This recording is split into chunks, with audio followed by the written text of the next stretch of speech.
The church bells tolled like a death knell as I stood at the altar, my heart pounding in my chest. My best friend, Mark, the groom's brother and my college roommate for 4 years, pulled me into the side room just minutes before the ceremony, his eyes wild with desperation. "Alex, I can't let you watch her marry him.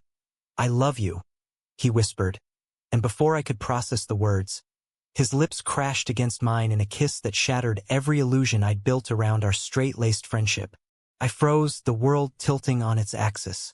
Mark, the All-American quarterback from a conservative Texas family, the guy who dated cheerleaders and mocked those liberal ideas about sexuality. Kissing me? My mind raced back to our shared dorm room at UCLA, the late-night talks where I'd buried my own feelings for him under layers of denial, afraid of ruining everything. But now, on his sister's wedding day, with guests filling the pews outside, he was unraveling it all. I pulled back, gasping. "What the hell, Mark? This isn't a joke." He grabbed my arms, his grip tight, face flushed. "It's not. I've been fighting this for years. Seeing you here, in that suit, pretending to be happy for Sarah and Tom. I can't do it anymore. Alex, you're the one I think about. Not the girls, not the expectations. You." I staggered back against the wall, the scent of lilies from the floral arrangements choking me. My own family was out there. My parents, devout Catholics from Chicago, who still prayed I'd find the right girl, despite knowing I was gay since high school. They'd accepted it begrudgingly, but only if I kept it quiet, no scandals. And Mark's family? His father, a retired military man, preached traditional values at every holiday dinner. If this got out, it would be Armageddon. "Mark, stop," I said, my voice barely above a whisper. "Your sister's about to walk down the aisle.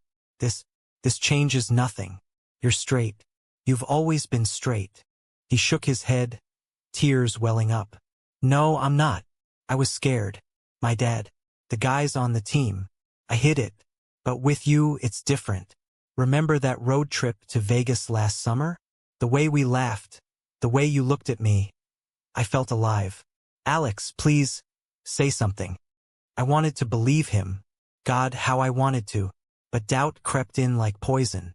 Was this real or just cold feet from the family pressure cooker? Sarah's wedding had been planned for months.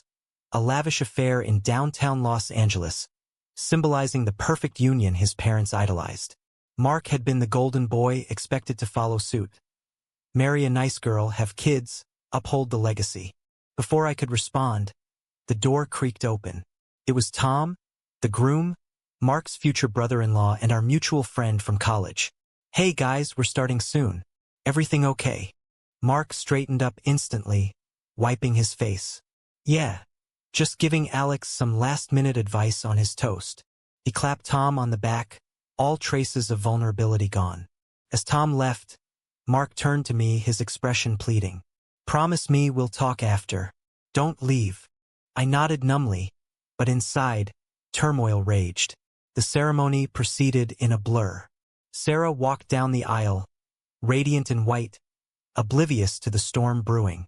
I delivered my toast at the reception, words hollow, praising love and commitment while my mind screamed hypocrisy. Mark avoided my gaze, laughing with relatives, but I caught him stealing glances, his eyes filled with unspoken promises. That night at the hotel afterparty, the betrayal hit like a freight train. I cornered Mark in the hallway, demanding answers. "What now? You drop this bomb and expect me to what? Wait." He glanced around nervously. "Alex, not here. My parents are everywhere." "Then when?" I prest, frustration boiling over. Suddenly, his father appeared at the end of the hall. "Mark, come join us for photos." Mark's face hardened. "Coming, Dad." He turned to me, whispering fiercely, "I can't do this. It was a mistake. Forget it happened." My world shattered. "What?" "I'm sorry," he muttered, walking away without another word. I stood there, alone, the weight of rejection crushing me. How could he confess love and then deny it in the same breath? The party continued, laughter echoing, but I slipped out, driving aimlessly through the LA streets. Back at our shared apartment, the one we'd rented post-graduation to save money, I packed a bag, unsure if I'd ever return. The next morning, my phone buzzed with texts from Mark. "Where are you? We need to talk." But I ignored them, heading to a coffee shop to process. That's when the real fallout began. Sarah called, her voice hysterical. "Alex, what happened? Mark's a mess. He told Tom everything about you too." My blood ran cold. "He what?" "He said it was a drunken mistake, that you came on to him. Tom's furious. Thinks you're trying to sabotage the family." The lie spread like wildfire. By afternoon, my parents were on the line, disappointed and confused. "Alex, we raised you better." Stirring drama at a wedding. I defended myself, but the damage was done. Mark had chosen self-preservation over truth, throwing me under the bus to maintain his facade. Friends divided. Whispers of troublemaker followed me. The apartment we'd shared, once a sanctuary, now felt like a prison of memories. Weeks passed in isolation. I crashed on a friend's couch, job hunting to escape the shared lease. Mark's calls stopped, replaced by silence. But the internal conflict gnawed at me. Had I misread our friendship? Or was his fear so deep it justified betrayal? One evening, as rain pounded the windows, a knock came. It was Mark, soaked and broken. "Alex, please. I messed up." I let him in, anger simmering. "You think? You ruined everything." He collapsed on the couch, head in hands. I panicked. Dad overheard part of our talk. He confronted me, said if it was true, I'd be cut off. The family business, my inheritance, gone. "So you lied," I said flatly. "Yes," he admitted. "But it killed me. I love you, Alex. For real." Love? After that, I wanted to scream, but pity mixed with longing. His family pressure was immense. Generations of expectations weighing on him. Mine was bad, but his was suffocating. We talked through the night, unraveling years of suppressed feelings. Mark confessed how he dated women to fit in, how our bromance had blurred into something more. I shared my own struggles, coming out in a world that still judged. By dawn, a fragile truce formed. "What now?" I asked. "I don't know," he replied. "But I can't lose you." Little did we know the real test was coming. Mark's father, suspecting more, dug deeper, hiring a private investigator. The photos surfaced. Us together at bars, innocent but damning in his eyes. The confrontation exploded at a family dinner. Mark's dad slammed the evidence on the table. "This ends now. Alex is out of our lives." Mark stood, trembling. No, Dad. "He's part of mine." The room erupted. His mother cried, siblings argued. Sarah, still honeymoon fresh, sided with tradition. "Mark, think about the kids we'll have. This isn't you." But Mark held firm for once. "It is me. And if you can't accept it, that's on you." He walked out, grabbing my hand. We drove away, hearts racing. Freedom tasted bittersweet. The cost was his family's rejection. Yet doubts lingered. Was this redemption or another impulse? As we navigated the fallout, therapy sessions revealed Mark's internalized homophobia, rooted in upbringing. I grappled with trust issues, wondering if he'd fold again under pressure. Society's gaze intensified. At work, colleagues whispered. Friends ghosted. But in quiet moments, our bond strengthened, built on shared pain. One day, Mark proposed a fresh start, moving to San Francisco away from the toxicity. "We can build our own life," he said. I hesitated. The betrayal scar ran deep. "Can I trust you won't run?" He met my eyes. "I'll prove it every day." We packed up, leaving LA behind. The drive north was tense, conversations laced with what-ifs. Arriving in the Bay Area, we found a small apartment, starting over. But old wounds reopened when Mark's father called, offering reconciliation. If Mark got help and cut ties with me, the choice loomed: family or love? Mark stared at the phone, his father's ultimatum echoing in the silence of our new San Francisco apartment. The city lights twinkled outside, a stark contrast to the darkness settling over us. He'd chosen me once, but now, with the promise of forgiveness dangling like a carrot. I saw the conflict etch deeper lines on his face. "I can't believe he'd say that," Mark muttered, tossing the phone aside. "Get help? Like I'm sick." "You're not," I said firmly, though my voice wavered. Deep down, I feared he'd waver too. Our move had been impulsive, fueled by adrenaline from the family blowout. Now, in the quiet, reality bit hard. Rent was high, jobs uncertain.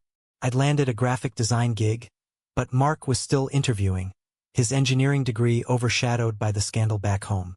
He paced the room, hands raking through his hair. "Alex, what if I just talk to him? Explain." "Explain what? That loving me isn't a disease." Bitterness crept in. I'd forgiven the wedding lie barely, but this tested limits. He stopped, eyes pleading. "I know, but he's my dad. Without family." "You have me," I interrupted. But was that enough? My own parents had thawed slightly, sending tentative texts, but Mark's clan was radio silent except for this conditional olive branch. The next day, Mark met his father halfway, in a neutral Sacramento diner. I waited in our apartment, anxiety gnawing. Hours later, he returned, face ashen. "How'd it go?" I asked, bracing. "He wants me to see a therapist. Conversion therapy disguised as counseling." Mark's voice cracked. "Said if I don't, I'm dead to him." Rage surged through me. "And you said?" No. I told him to go to hell. He sank onto the couch, exhausted. "But Alex, it hurts." They're all I knew. I sat beside him, our hands intertwining. In that moment, vulnerability bridged our gaps. We talked about futures, building a life free from judgment. Mark joined a support group for late bloomers in the LGBTQ community, sharing stories that mirrored his own. I watched him grow, shedding layers of denial. But society wasn't kind. At a job interview, Mark overheard recruiters gossiping about his drama. News traveled via mutual connections. He didn't get the offer. Frustration mounted. "Why does this have to define me?" he vented one night. "Because it does," I replied gently. "Until we own it." Our first real test came at Pride Month. I suggested attending the parade, a step toward acceptance. Mark hesitated. "What if someone sees? Posts pictures? Who cares?" I challenged. "This is us." He agreed reluctantly. The event was electric, colors, music, unity. For the first time, Mark held my hand publicly. A small act but monumental. A photo of us went viral in our old circles, courtesy of a former friend. Backlash ensued. Hate messages, disinvites to events. Mark's resolve cracked. "Maybe we should have stayed low-key." No. Y insista. Hiding is what got us here. Tension built. Arguments flared over trivial things. Bills, chores. Masks for deeper fears. One night, after a heated fight, Mark stormed out. I worried he'd gone back to denial. He returned hours later, apologetic. I walked the bridge thinking, I don't want to lose this. We reconciled, but scars accumulated. Then, the ultimate betrayal resurfaced in a new form. Sarah, Mark's sister, reached out. "Mark, Mom's sick. Cancer. She wants to see you. But alone." The news hit like a bomb. Mark's mother, the quiet enforcer of family norms, now frail. He agonized. "I have to go, Alex. She's dying. Without me." Hurt laced my words. "She won't accept us. Not yet." I nodded, understanding but wounded. He flew to Texas, leaving me in limbo. Days stretched into a week. Texts were sparse. Mom's stable. Talking a lot. Paranoia set in. Was he slipping back? When he returned, changed. "Alex, we need to talk." My heart sank. "You're leaving." No. He took a breath. But I realized something. Family matters, but so do we. Mom asked about you genuinely. I told her the truth. She cried, but said she loves me anyway. Relief flooded me. A crack in the armor. But not all mended. His father remained steadfast, cutting financial ties. Mark took a lesser job, pride swallowed. As months passed, our relationship deepened amid trials. We volunteered at LGBTQ centers, helping others navigate similar paths. Mark's confidence grew. He even spoke at events, sharing his story. Yet internal demons persisted. Nightmares plagued him, dreams of rejection, loss. Therapy helped, but progress was slow. One evening, over dinner, he confessed a lingering doubt. What if I was wrong? What if this is just confusion? The question stung. After all this? I know, but society drills it in, normal is straight. We delved deeper, unpacking mired ethics. Was forcing acceptance fair? Or should love conquer all, regardless of cost? A turning point came when old college friends visited. One, openly gay, challenged Mark. You hurt Alex. Prove you're in. Mark did, defending our bond fiercely. That night, intimacy, emotional, not physical, solidified us. But fate twisted again. Mark's job offered a promotion back to LA near family. It's a chance to reconcile, he said. And if they don't? I asked. We'll see. The move loomed, a double-edged sword. Excitement mixed with dread. As we packed, Mark's father called again, softer. Come home, son. We miss you. No mention of me. The omission spoke volumes. Arriving in La, tensions reignited. Family dinners excluded me initially. Mark pushed back, inviting me anyway. Awkward silences ensued, but breakthroughs happened. His mother hugged me, whispering, "Be good to him." His father, grudging tolerance. Society's pressures amplified. At a work event, Mark faced homophobic jabs. He stood tall but later broke down. Is it worth it? Yes, I affirmed. We are. A crisis peaked when Sarah announced her pregnancy. Family unity urged, but old prejudices surfaced. Think of the child, his father said. Normal influences. Mark exploded. Love is normal. Alex is family. The stand cost alliances, some relatives distanced. But it liberated him. In quiet reflection, we weighed sacrifices. Lost inheritances, strained ties, emotional tolls. One night, stargazing on the beach, Mark said, I'd choose you again. Tears came. Even with the pain? Especially. Our story evolved from shock to stability. But questions lingered. Had we forced change too fast? Or was persistence key? As we built a life, awareness dawned. Love's price was high, but worth every scar. Stability felt fragile, like a house of cards in a breeze. Back in LA, with Mark's promotion securing our finances, external peace masked internal storms. His family's tentative acceptance came with strings. Subtle digs at holidays, expectations for discretion. Don't flaunt it, his father advised, as if our love was a dirty secret. I tolerated it for Mark's sake, but resentment brewed. My own career flourished. Designs for a progressive ad firm gave purpose, connecting me to allies. Yet at home, Mark's mood swung. Therapy unearthed buried traumas, childhood sermons on sin, peer bullying masked as jokes. One session, he shared a revelation. I betrayed you at the wedding because I hated myself. Not you. Understanding dawned, but forgiveness was ongoing. We move forward, I said. Life through curveballs. A mutual friend, Chris, re-entered the picture. Straight, married, but always flirtatious with Mark in college. Now divorced, he crashed our couch during a visit. Nights blurred into confessions. Chris admitted envy. You too have what I lost, real connection. Mark laughed it off, but I noticed lingering glances. Jealousy stirred, irrational yet potent. One evening, I returned early from work. Voices from the living room. Mark, remember those parties? You were always the center. Yeah, simpler times, Mark replied. I entered, tension thick. Chris left soon after, but the seed planted. Did something happen? I asked.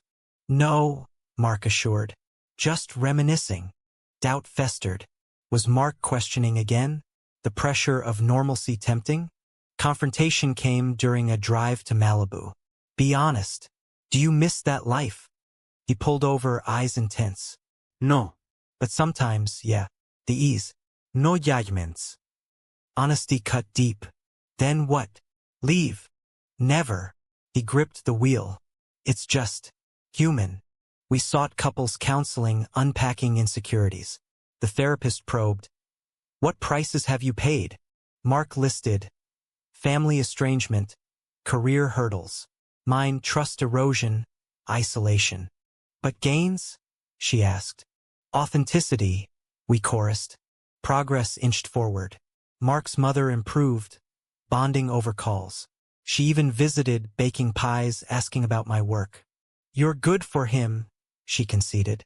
His father remained distant, but a breakthrough loomed at Thanksgiving. Invited reluctantly, we attended. Tensions simmered until dessert, when his dad raised a glass. To family, however it looks. Olive branch? Mark teared up. Later, private words. I'm trying, son. Hope flickered, but society struck back. At my firm's holiday party, a client's homophobic remarks sparked debate. Mark defended fiercely, but the client pulled business. My boss blamed me indirectly. Keep personal out. The loss stung, promotion delayed.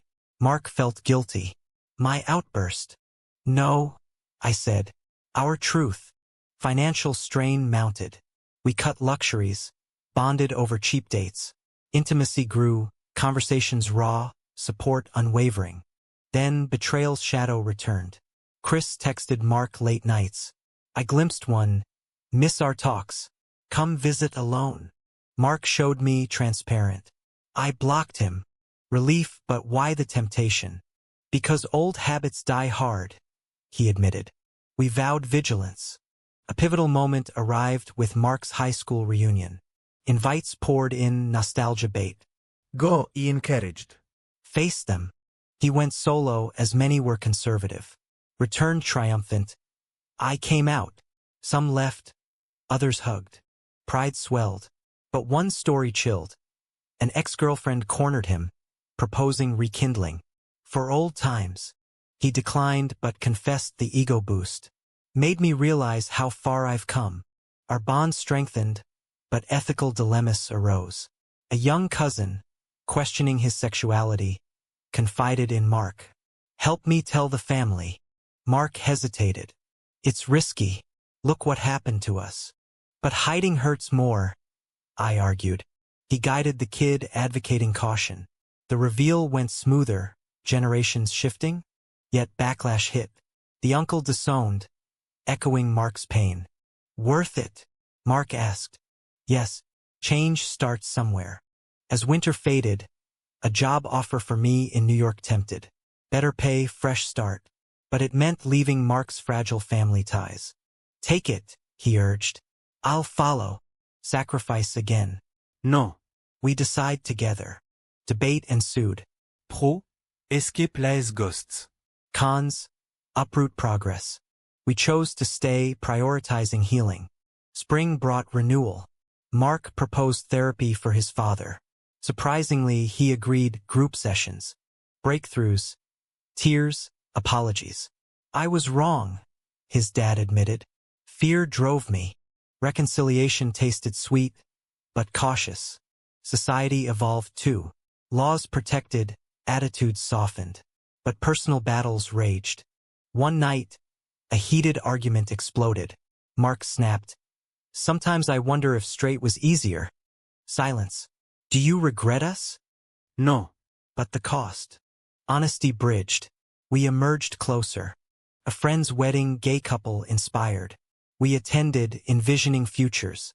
But fate intervened. Mark's mother relapsed.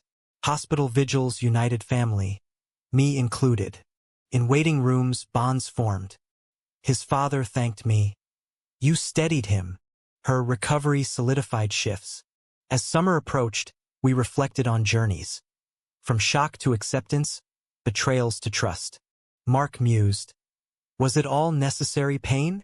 Perhaps, I replied. Growth demands it. Our story, woven with drama, showcased human frailty. Yet, one question haunted. In pursuing love, did we force too much change, or was resistance the true villain? The summer heat in LA amplified everything. Tensions, passions, resolutions. With Mark's mother on the mend, family gatherings became less minefield, more mosaic of awkward progress. His siblings warmed, kids asking innocent questions. "Uncle Mark, is Alex your boyfriend?" We answered honestly, seeds of normalization planted. But shadows lingered. At work, Mark faced a dilemma. A project with a conservative client who spewed anti-LGBT rhetoric in meetings. "Tolerate it," his boss advised. "Business." Mark agonized. "If I speak up, I risk the job. Stay silent. Betray myself." "Choose you," I urged. He did, confronting politely. The client walked, but colleagues applauded. Promotion followed, reward for integrity. My own career rebounded. A viral campaign on inclusivity earned accolades. We celebrated with a quiet dinner, toasting resilience. Yet, internal conflicts persisted. Mark dreamed of fatherhood, but adoption paths daunted with biases. Society still sees us as less. "We fight," I said. Research began, agencies, surrogacy. Ethical quandaries arose. Exploit systems or claim rights? Debates deepened our connection. A blast from the past disrupted. An old teammate, homophobic in college, reached out. "Heard about you. Want to talk?" Mark met him, curious. Returned shaken. "He's struggling too." Closeted, married unhappily. Compassion bloomed. Mark mentored, a ripple effect. But jealousy nipped. Time spent away. "Am I enough?" I voiced. "Always," he reaffirmed. Trust rebuilt through actions. Fall brought a crisis. My parents visited, clashing with Mark's. Dinner table debates on politics, values. My mom's defense: "Love is love." Mark's dad conceded points, evolution evident. Post-dinner, private talks. My father pulled Mark aside. "You've grown. Protect my son." Affirmation healed. Yet society punched back. A local hate crime, gay bashing, shook us. Mark volunteered for safety patrols. Activism ignited. I joined, solidarity strengthening. One patrol night, confrontation. Harassers targeted a teen. Mark intervened, de-escalating. Heroic but risky. "Home," I fretted. "Don't endanger us."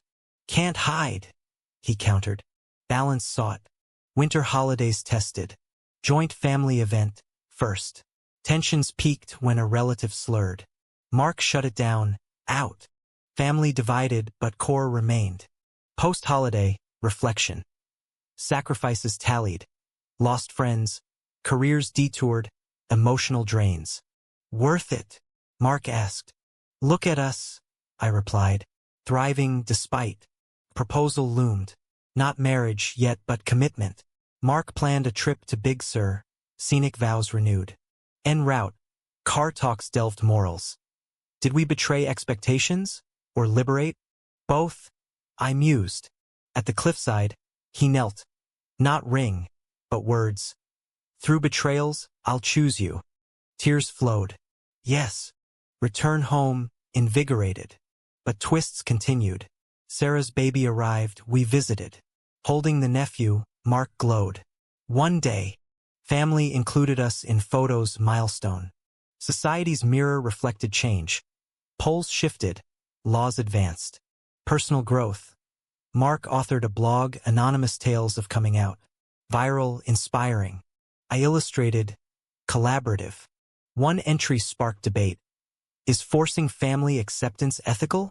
Comments poured, yes, no. Mirrored our quandary. A year post-wedding shock. Anniversary marked quietly. Reflection. From denial to defiance. Mark confessed. I almost lost you to fear. But didn't, I said. Gratitude prevailed. As narratives wove, awareness. Love's path jagged, costs high. Final chapter approached, questions open. The summer heat in LA amplified everything. Tensions, passions, resolutions.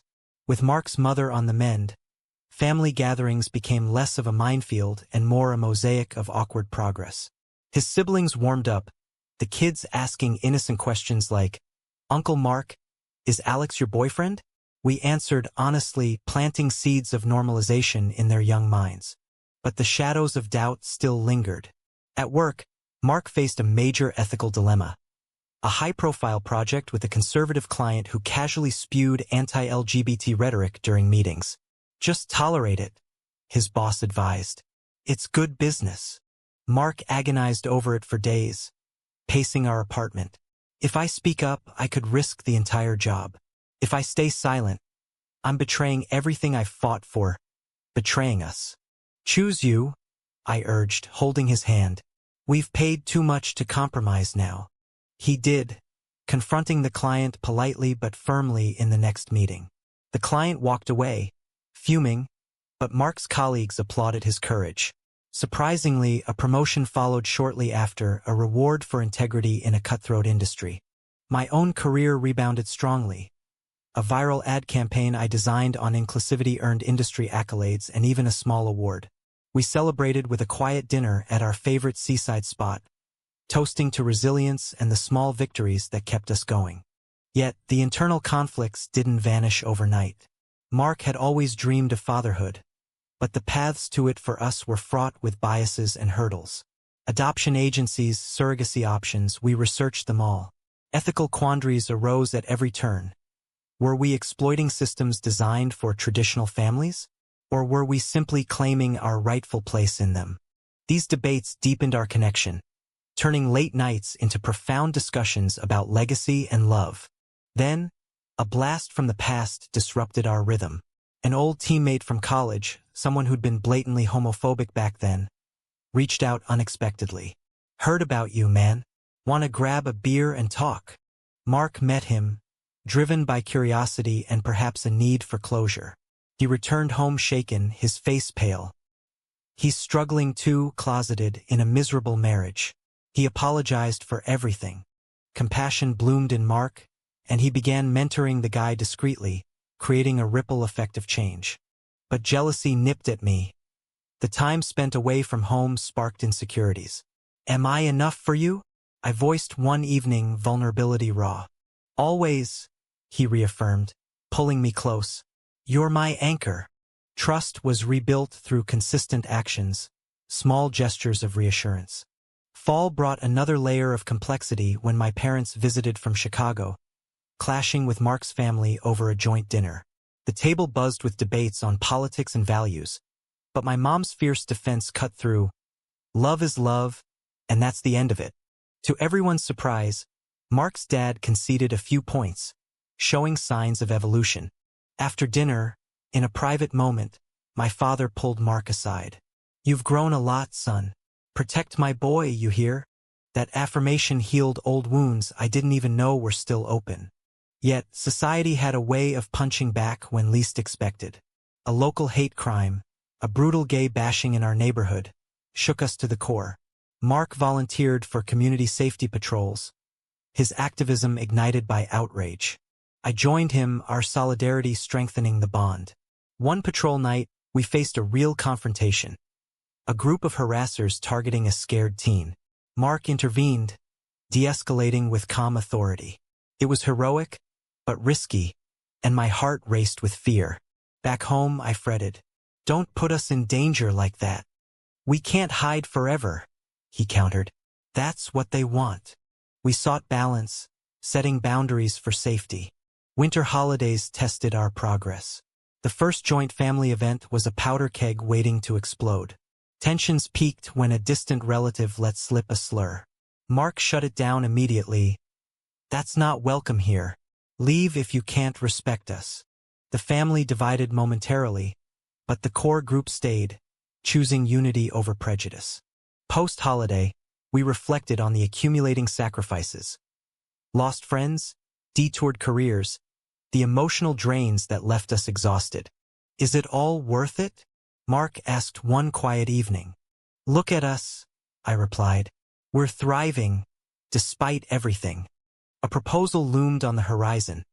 Not marriage yet, but a deeper commitment. Mark planned a weekend trip to Big Sur, where the scenic cliffs would serve as backdrop for renewed vows. En route, our car talks delved into morals and motivations. Did we betray our family's expectations, or did we liberate ourselves from them? Both, in a way, I mused. Change is never clean. At the cliffside overlook, he knelt. Not with a ring, but with heartfelt words.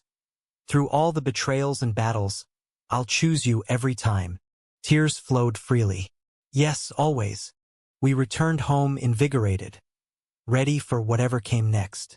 But the twists in our story continued. Sarah's baby arrived healthy, and we visited the hospital. Holding his nephew for the first time, Mark glowed with joy.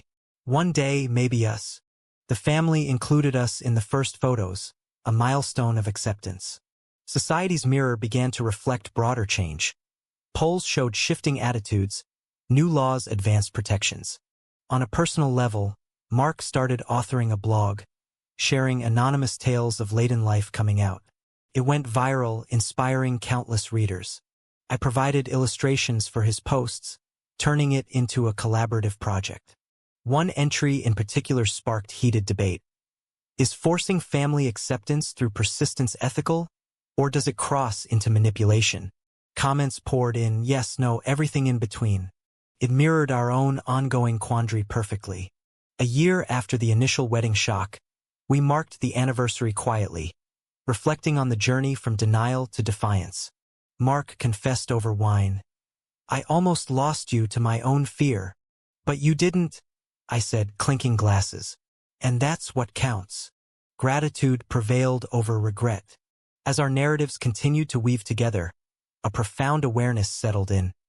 Love's path was jagged, the costs high, but the rewards, authenticity, connection, made every scar worthwhile.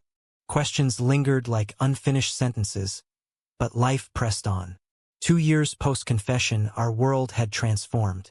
Mark's blog evolved into a book deal, Shadows of Straight, a journey out, raw, unflinching. Publishers praised its depth, exploring internal conflicts, societal pressures, family rifts.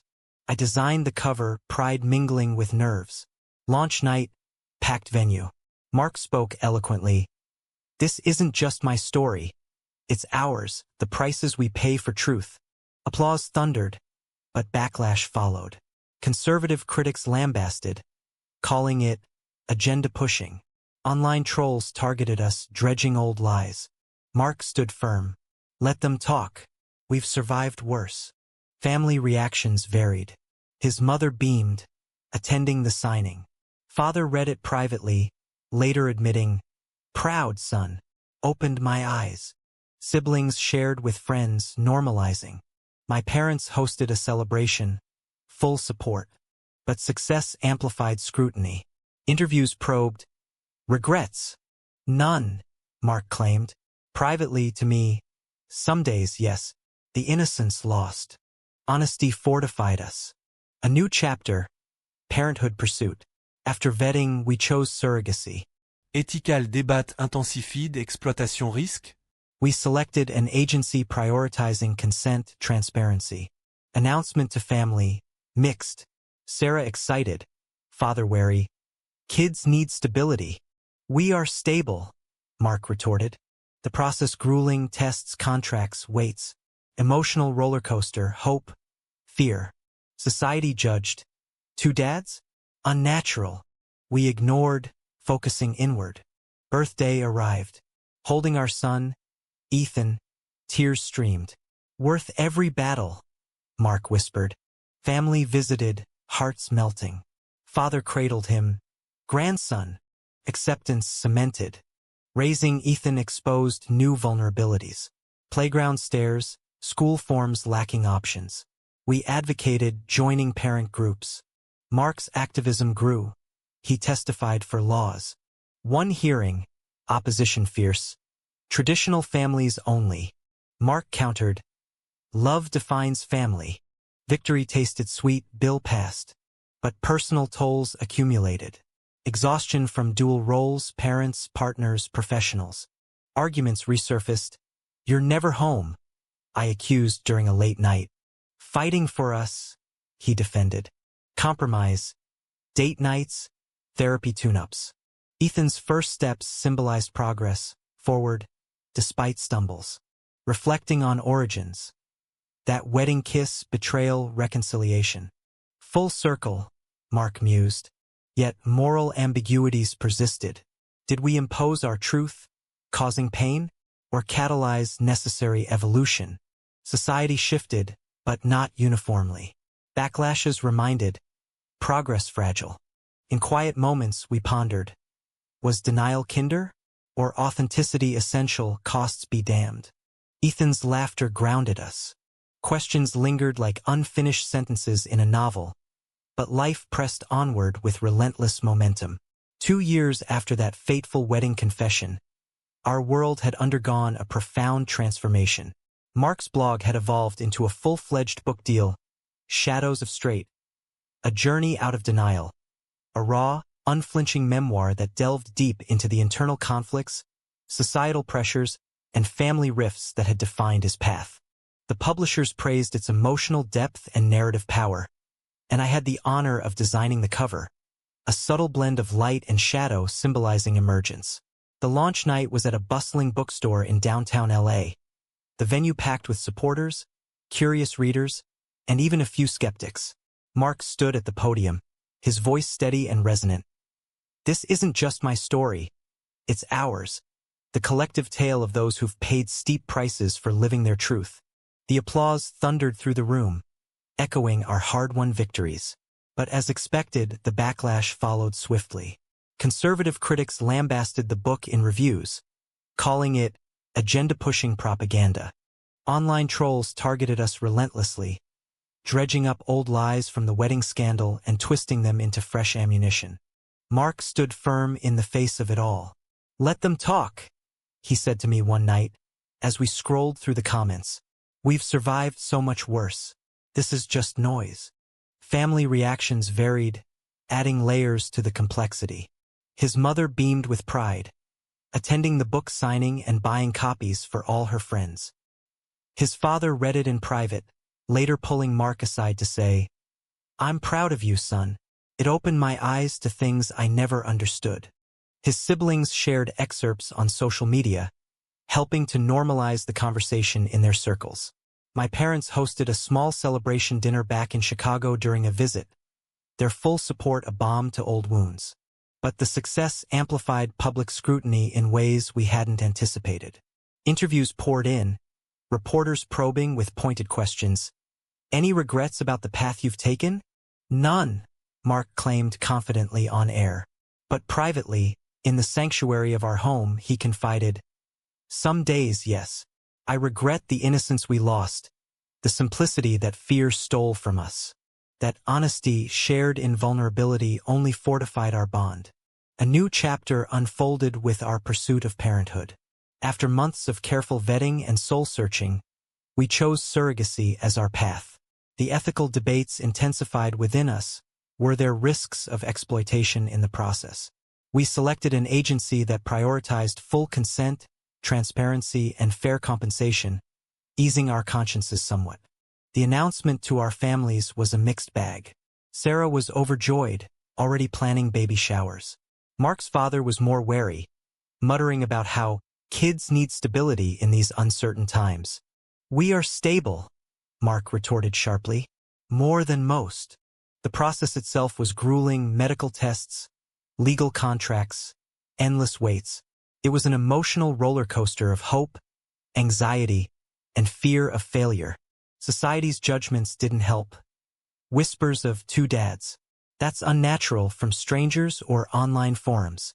We tuned it out as best we could, focusing inward on preparation. The birthday finally arrived in a sunlit hospital room. Holding our son, Ethan, for the first time, tears streamed down our faces. "He's perfect," Mark whispered, "worth every single battle we've fought."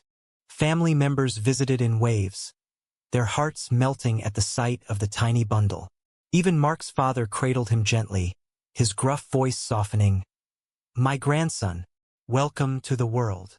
That acceptance felt like the final piece of a long-broken puzzle clicking into place. Raising Ethan exposed us to new vulnerabilities we hadn't foreseen. Playground stares from other parents, school forms that lacked inclusive options for family structures, we navigated them all. We advocated fiercely, joining parent groups and pushing for changes at local levels. Mark's activism grew bolder. He testified before city councils for better protections and inclusive policies. At one particularly heated hearing, the opposition was fierce. Traditional families only, that's what's best for society. Mark countered with passion. Love defines a family, not outdated norms. My son deserves the same rights as yours. The bill passed, a small but significant victory that tasted incredibly sweet. But the personal tolls continued to accumulate. The exhaustion from juggling dual roles, parents, partners, professionals, wore on us. Arguments resurfaced during stressful weeks. "You're never home anymore?" I accused one late night, frustration boiling over. "I'm out there fighting for our family's future," he defended, equally weary. We found compromise through renewed efforts. Mandatory date nights, regular therapy tune-ups to keep communication open. Ethan's first steps became a powerful symbol of our progress. Wobbly at first, but forward-moving, despite the occasional stumbles. In moments of reflection, we traced back to our origins. That shocking wedding kiss, the stinging betrayal, the painstaking reconciliation. "It's come full circle," Mark mused one evening, as we watched Ethan play. Yet, the moral ambiguities of our journey persisted, haunting like ghosts. Did we impose our truth on others, causing unnecessary pain to families and friends? Or did we catalyze a necessary evolution, pushing boundaries for the greater good? Society as a whole was shifting, but not uniformly or without resistance. Periodic backlashes served as stark reminders that progress was fragile, easily undone. In the quiet moments of our daily life, we pondered these dilemmas deeply. Would denial have been a kinder path for everyone involved? Or was authenticity essential, the costs be damned in the name of living fully? Ethan's innocent laughter always grounded us back to the present, a reminder of why we'd endured. As this phase of our story drew to a close, for stories like ours never truly end, one profound question begged for debate, inviting reflection and argument. In the relentless pursuit of personal truth and love, is the collateral damage inflicted on family bonds and societal norms truly justifiable, or does it teeter dangerously on the edge of selfishness?